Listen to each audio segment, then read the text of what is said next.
Halo semuanya, kembali lagi bersama saya Michael. Di video kali ini kita akan bahas mengenai market kripto, teman-teman. Secara khususnya lebih ke arah price action market kripto gitu ya. Di bulan Juni, apakah akan pump atau dump, teman-teman ya. Nanti kita lihat secara beberapa berita yang saya akan sampaikan di video ini, termasuk mungkin seperti kalendernya juga, tanggal berapa yang penting, teman-teman, dan juga analisa teknikal. Jadi pastikan kalian sudah subscribe ke channel ini, teman-teman, dan kalian bisa bantu cara support dengan likes videonya juga, teman-teman ya. Kalian coba pencet tombol likes-nya juga, itu sangat membantu. Jadi saya lebih semangat juga bikin konten, teman-teman, dan pastikan loncengnya itu udah nyala juga ya. Jadi nggak ketinggalan update-update yang saya berikan juga gitu ya. Nah, jadi kira-kira seperti itu. Kita akan coba langsung masuk aja ke dalam pembahasannya, teman-teman, karena akan banyak yang akan kita bahas di video kali ini ya. Tanpa berlama-lama lagi, kita masuk dulu aja ke dalam intronya terlebih dahulu ya.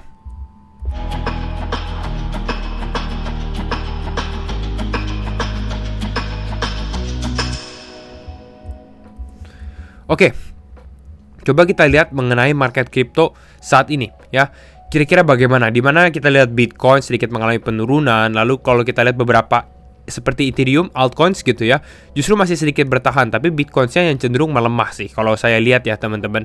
Lalu kita lihat juga di sini ya rata-rata turun, tapi turunnya nggak terlalu signifikan sih. Ya secara Fear and Greed Index kita masih di area greed, jadi relatif masih sama gitu ya dengan beberapa hari sebelumnya. Market hanya konsolidasi aja ya. Walaupun mungkin kalau kita lihat di time frame daily ada sedikit penurunan. Ya nanti kita akan bahas mungkin di daily time frame-nya kira-kira bagaimana. Tapi kita lihat dulu beberapa berita yang menurut saya cukup penting juga gitu, teman-teman ya, untuk di bulan Juni ini ya. Kalau kalian yang miss beberapa update yang saya berikan di dalam market gitu ya, kalian bisa nonton karena ini update-nya timely manner semua, teman-teman. Jadi sesuai dengan waktunya. Jadi kalian bisa lihat keadaan market tuh seperti sekarang tuh bagaimana sih gitu ya. Nah, kalau misalnya kita lihat di Bitcoin sendiri, Bitcoin itu di drive pada saat harganya mengalami kenaikan itu dari institutional flow ya, flow dari ETF maupun flow dari beberapa perusahaan ya yang membeli Bitcoin, teman-teman ya. Kita lihat dari sini seperti Bitcoin ETF flow sendiri 2 hari terakhir itu mengalami outflow yang cukup besar ya. Walaupun kita lihat dari tanggal 14 Mei sampai tanggal 28 Mei waktu Bitcoin technically juga mengalami kenaikan ya. Di sini kita lihat Bitcoin naik 14 sampai 28 kalau kalian lihat di sini ya. Itu institutions juga beli ya. Bitcoin ETF, spot ETF juga bisa dikatakan inflow ya. Dan dengan adanya outflow saat ini akan increase atau menaikkan selling pressure juga ke dalam market, teman-teman. Nah, kira-kira dampaknya bagaimana? Apakah besar atau enggak? Walaupun di sini ETF outflow, teman-teman, ada beberapa hal ya yang saya bisa highlight. Yang pertama nih saya udah sempat highlight juga di dalam community channel kita. Jadi kalian pastikan udah join juga tuh ya Wayans Crypto Journal, itu kalian bisa cek aja di dalam deskripsi, teman-teman. Di mana Michael Saylor itu baru aja membeli 705 Bitcoin ya, ini minggu lalu ya. Kalian bisa dari sini dia beli Bitcoin lagi, harganya sekitar 106.000 dolar gitu ya, 106.500. Jadi rata-rata sekarang Bitcoinnya si MicroStrategy sendiri adalah kisaran 70.000 nih. Jadi sekarang 70.000 akan menjadi support yang kuat untuk Bitcoin sendiri, teman-teman. Karena pada saat Bitcoin naik, seller itu terus beli, teman-teman. Saya nggak ada grafiknya, tapi kalian bisa lihat ada sempat saya share orange beli, titik-titik oranye. Kalau kalian lihat dari Michael Saylor itu adalah pada saat dia beli, teman-teman. Nanti saya mungkin akan show di video berikutnya ya. Nah, tapi nggak hanya MicroStrategy gitu ya. Kalau kita lihat dari sini, Metaplanet ini adalah suatu perusahaan di Jepang, teman-teman, yang secara bisnis modelnya itu mirip banget dengan MicroStrategy ya. Dia justru beli lebih besar ya, 1008 Bitcoin loh, 1088 Bitcoin ya. Ini dia beli juga Metaplanet. Jadi bisa dikatakan ya Bitcoin hold up 100.000 selama ini gitu ya. Ya bisa dikatakan ya karena institution flow juga dari corporate juga seperti Michael Saylor, Strategy gitu ya, dan juga Metaplanet ya. Nah, yang saya udah sempat share itu di sini nasib Ethereum ya di 2025 mengenai salah satu perusahaan namanya adalah Sharplink Gaming ya. Sharplink Gaming ini mereka juga mau beli Ethereum, teman-teman, untuk dimasukkan ke dalam treasury-nya. Makanya kita bisa lihat Ethereum performingnya juga cukup bagus ya karena hal ini juga. Dan awalnya dia sekitar 400 juta. Saat ini saya baru tahu ternyata dinaikin sampai 1 miliar dolar ya. Jadi ini justru akan lebih bullish lagi untuk Ethereum, bukan untuk short term, tapi ini mungkin lebih karena medium term sampai long term lah. Tapi ini kan kita belum tahu apakah Sharplink udah mulai beli atau belum gitu ya. Setahu saya mereka belum gitu ya, karena belum ada pengumuman. Tapi mungkin mereka bisa udah beli dulu tapi nanti baru umumin gitu. Tapi belum ada pengumuman officialnya sih, itu yang pasti ya. Jadi ini sesuatu yang sebenarnya cukup positif terhadap Ethereum sendiri yang kalian bisa perhatikan juga. Jadi mau Bitcoin, mau Ethereum, udah mulai ada institutional flow kembali ke dalam market ya. Nah, bagaimana sih nasibnya tapi di bulan Juni, teman-teman? Nah, ini yang kita akan coba bahas lebih dalam lagi gitu. Karena kalau saya lihat secara monthly returns di bulan Juni sendiri ya, Juni itu nggak gitu bagus ya. Saya harus jujur, Juni itu nggak gitu bagus secara historicalnya, secara rata-ratanya Juni itu adalah bulan kedua terburuk bisa dikatakan. Paling buruk itu adalah September, kedua itu Juni, di mana average Bitcoin sendiri itu negatif ya. Ini negatif 0,36% ya. Jadi kalian bisa lihat dari sini, rata-rata sebenarnya Juni ini cukup mix secara performa gitu ya. Kadang kita naik, kadang kita turun. Tapi dalam beberapa tahun terakhir Juni itu kita selalu closingnya merah gitu. Kalau kita lihat closing merah di monthly, let's say kita kalau scroll, kita ke monthly time frame ya, karena kan baru aja closing ya. Monthly time frame itu kita close di kisaran area 104.000. Jadi ada kemungkinan kita bisa close bulan Juni itu di bawah 104.000 juga. Kalau kita berdasarkan dari data ini gitu ya. Bukan yang bagus ya, tapi bulan Juli itu rata-rata lebih oke secara performanya gitu. Jadi bisa jadi koreksi di Juni, bounce di Juli gitu ya. Itu mungkin kalau saya lihat outlooknya kira-kira seperti itu ya.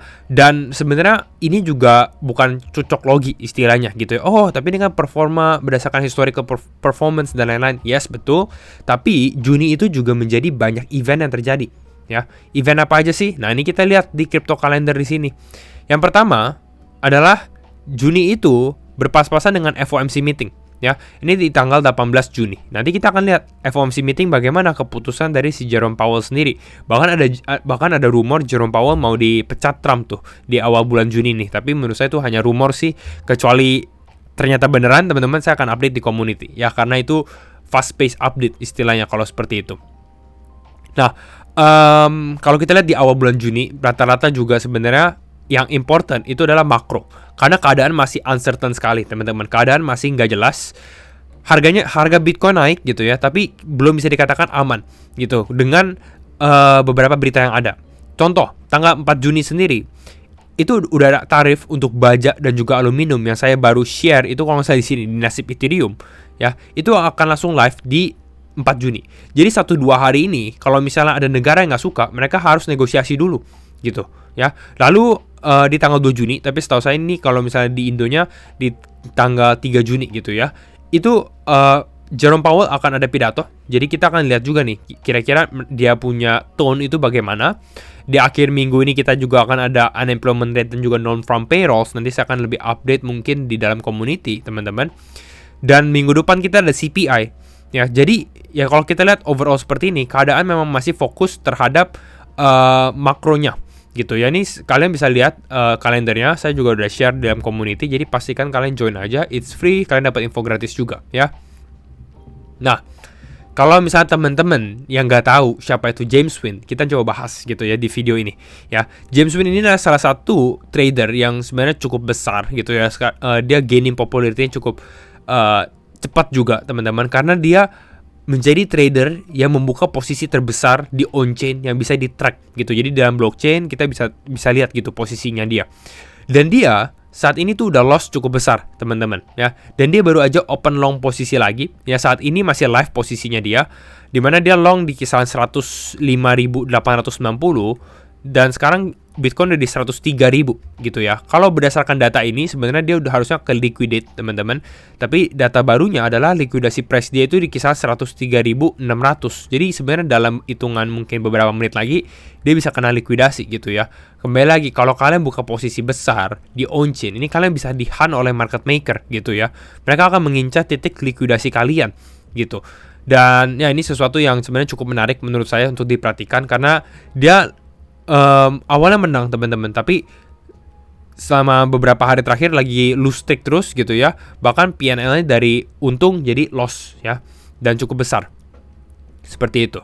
Kalau kita lihat dari Bitcoin money supply sendiri, Bitcoin sedikit mengalami dip ya, dan ini sesuai dengan M2 supply juga ya. Walaupun saya sebenarnya nggak terlalu positif untuk Bitcoin di bulan Juni ya, to be frank, untuk sejujur-jujurnya. Tapi kita akan lihat gitu ya, karena kalau misalnya berdasarkan M2 supply ini kita bisa sampai 120.000. Cuma saya butuh data dulu, bukan datanya cuma sebenarnya dari money supply doang. Yes, money supply itu menjadi salah satu acuan gitu ya, tapi ya kita butuh data asli di dalam market itu bagaimana gitu ya, apakah ada buying pressure atau enggak. Dan saat ini saya belum melihat sebenarnya gitu, makanya saya masih tergolong mungkin lebih short term, cukup bearish, cukup waspada aja teman-teman. Nanti kita lebih bahas di teknikalnya aja ya. Tapi ini masih on track sebenarnya. Kalau ada dip mungkin ke 100.000, mungkin akan ada buying pressure yang datang untuk Bitcoin gitu. Nah, ada satu hal lagi sebenarnya yang kalian harus perhatikan ya. Ini kembali lagi, ini adalah macro news yang gak bisa dipredik ya. Mungkin kalian akan tahu ya dalam beberapa hari ke depan gitu ya, yang namanya Russian Pearl Harbor ya.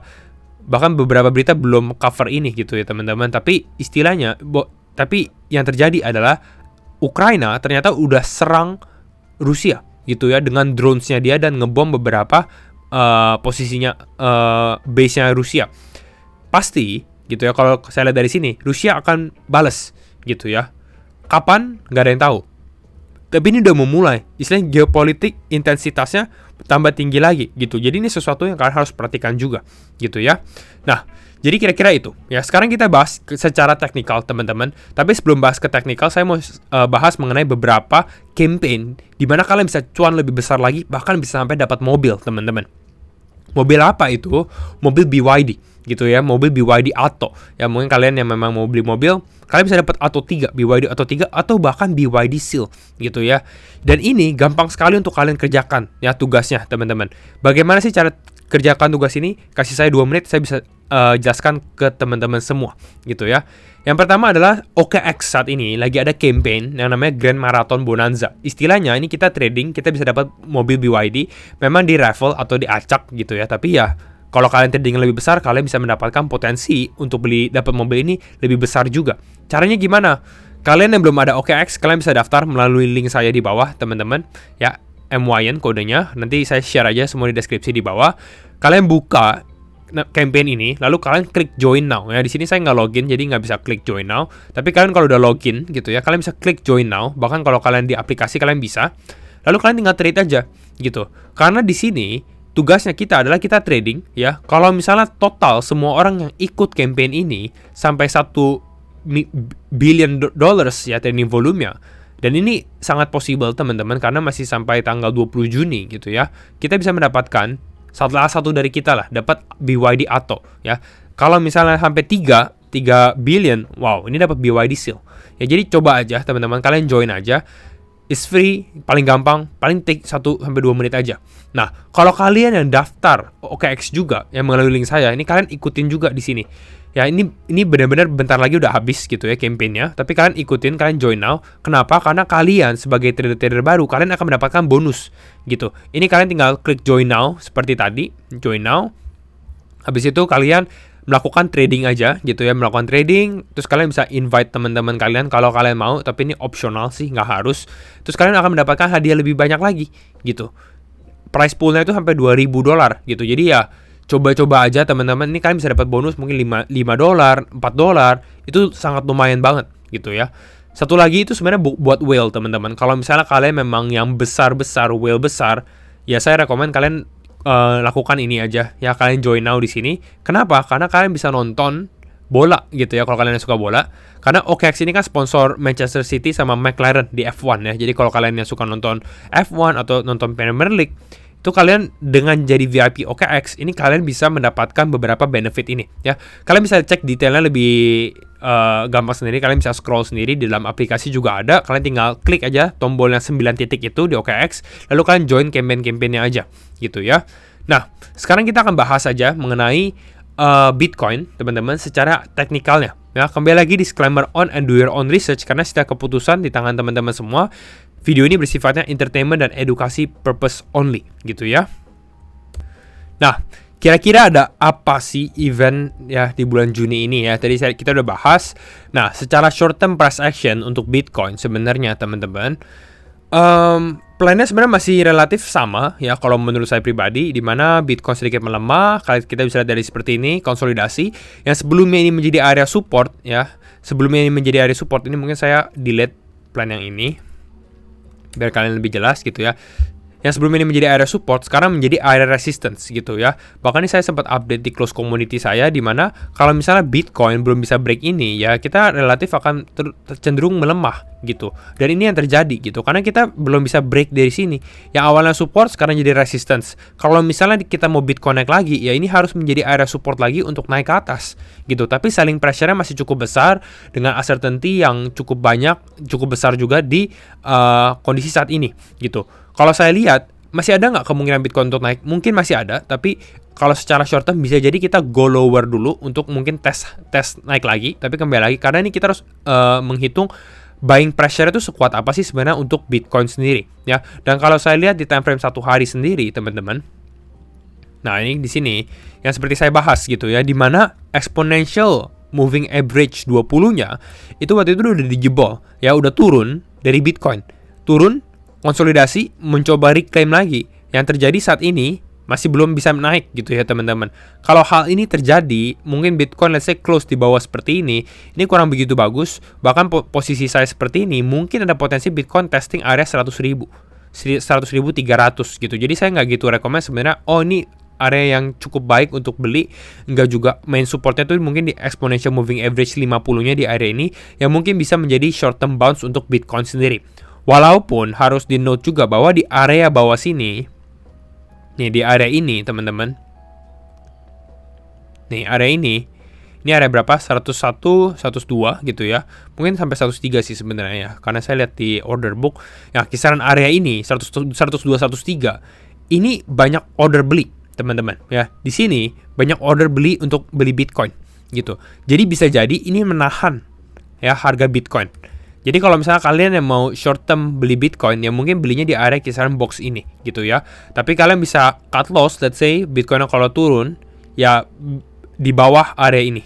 Kalau dia turun di bawah exponential moving average 50, ya ini artinya mungkin kita udah akan cukup bearish, at least for midterm ya, karena ya Juni kembali lagi menurut saya nggak gitu bagus secara analisa saya.